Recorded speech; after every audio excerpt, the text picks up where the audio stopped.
The most fun part about making low-tier characters viable is seeing how they can put their new, improved tools to use. Most of the time, low tiers don't need a ton of changes to be made significantly better, and it's fun exploring the possible ways to give low tiers a better chance against the stronger characters. That being said, the most fun part about making low-tier characters overpowered is seeing how they can put their new, over-improved tools to use. It can be really cool to see what traditionally bad characters can do with great tools, so I thought it would be fun to make arguably the worst character in the game overpowered to see what he can do.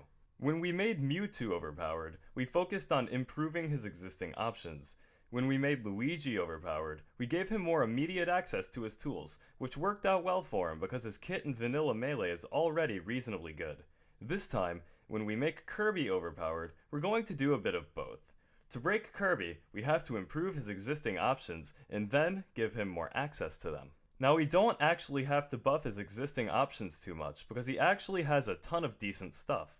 A huge part of the reason why Kirby sucks is because he's too slow to have good access to his stronger tools, but we should look at his existing options first and see what we can improve. For the most part, his tilts and aerials are great.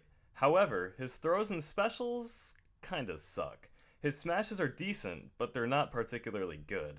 This means we need to give his throws and specials some use, and just to add icing to the cake, we can spruce up his better options a little bit along the way.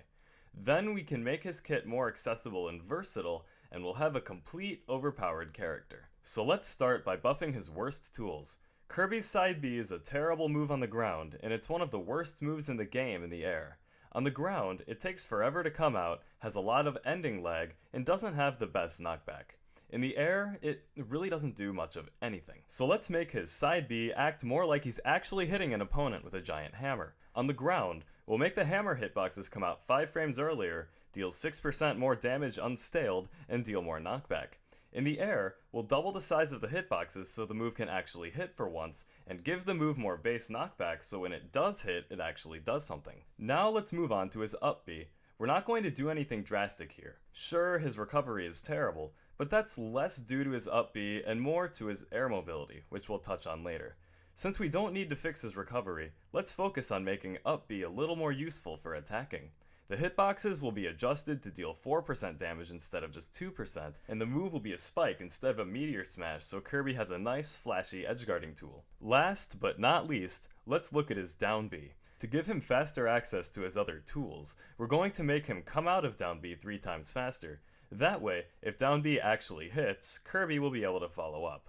On top of that, Kirby will turn into his stone form twice as fast as he does in vanilla melee, and the hitboxes will be given more knockback growth to make Down B a decent kill move at higher percents. Now let's move on to his smash attacks, starting with his forward smash.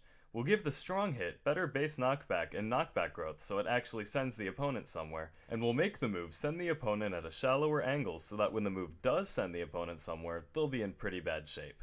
The weak hit will be adjusted to send the opponent at a steeper angle to allow for easier follow-ups. Next, let's look at his up smash. There's not much we need to do here really. We're just going to adjust its base knockback and knockback growth to match that of Fox's up smash. It won't be quite as good because it won't deal as much damage, but it'll still be a fantastic vertical finisher. Now let's look at his dash attack. The main problems with this move are that the strong hit is too weak and the weak hit is too easy to punish. Overpowered Kirby's dash attack will address those problems by making the move stronger overall and by making it cancelable 5 frames earlier. That way, dash attack has utility, and he isn't a sitting duck if he doesn't get the strong hitbox. Kirby has one more bad normal, and that's his neutral air. In my video Making Kirby Viable, I adjusted neutral air by significantly decreasing its landing lag, giving him a good way to pressure his opponent. This move was made in good design because since Kirby already has powerful aerials, it made more sense to make his Nair a completely different tool, with its own special uses and follow-ups. It diversifies Kirby's kit, which keeps the character interesting. So overpowered Kirby's neutral air will be like viable Kirby's neutral air, except it will have even less landing lag. Now let's finish adjusting his bad moves by fixing his throws. The reason why his forward and back throws are so bad is because they're escapable.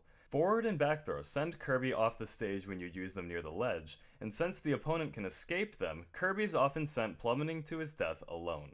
Because we're making Kirby overpowered, forward and back throw will be adjusted to be inescapable so Kirby can force the stock trade.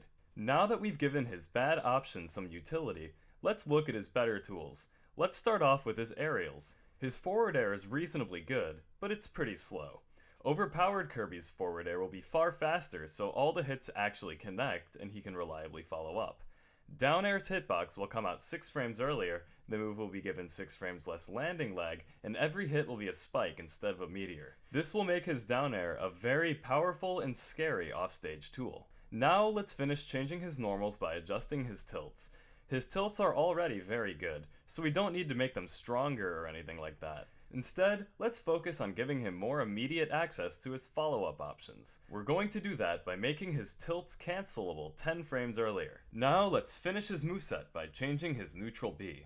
If we're going to make Kirby overpowered, we can't ignore the thing that makes Kirby unique. We want to keep characters interesting and different, and Kirby's copy ability is about as interesting and different as it gets. So first, let's change the neutral B itself. The hitbox will be made slightly larger and be projected a little forward to give the move more range, and spitting a character out will turn them into a star for 30 frames instead of just 10. On top of that, we'll make it so Kirby can never lose his copy ability when he gets hit. In Vanilla Melee, he has a 1 in 32 chance of losing his copy ability whenever he gets hit. Overpowered Kirby won't be able to be exploited like that. He'll still be able to get rid of his copy ability by taunting, but the opponent won't be able to knock it out of him. Now let's look at his copy abilities. I really only want to change 2. When Kirby has Fox's copy ability, he will get his shine instead of his lasers, and when he has Pichu's copy ability, he won't deal self-damage when he uses neutral B. Finally, let's look at Kirby's attributes. These are most of the reason why Vanilla Kirby is so bad, so it's very important we change them. First off, let's look at his terrible air mobility, and when I say terrible, I mean so terrible that despite having 5 mid-air jumps, he still has one of the worst recoveries in the game. This hurts him in other ways too. He can't run away, he can't follow up, and he can't really control any space. Without good mobility, a lot of the buffs we just made won't be very useful. So let's increase his air mobility to match Jigglypuff's, whose air mobility gives him a great recovery and incredible control over the airspace around him. That way, Kirby will have a better presence on and off stage, being able to pressure his opponent, edgeguard far more effectively, and put his good tools to good use by being able to follow up out of them. While we're at it, let's make him a little faster on the ground as well. His dash speed will be increased a little bit, which will lengthen his dash dance, make it a little easier for him to escape on the ground, and make it easier to tech chase on reaction. Since we're only changing his ground speed a little bit, he still won't be too great on the ground, but having just that little more ground mobility will count a lot because he'll be able to access just a little bit more stage to use his tilts and other good ground moves. Finally, let's make his short hop lower. Kirby has one of the highest short hops in the game, which sucks because it's harder for him to put out aerial hitboxes lower to the ground, hurting his ability to pressure and control space. With a shorter short hop, Overpowered Kirby will have a much greater deal of control over the airspace around him. And with that final change, I think we're about done. So I guess now it's time to show him off. But first, I want to thank you all for watching. If you liked this video, please leave it a like. If you like this series, be sure to subscribe because I have a lot more Melee mod videos in the works. Until next time, this is MagicScrumpy, and here is Overpowered Kirby.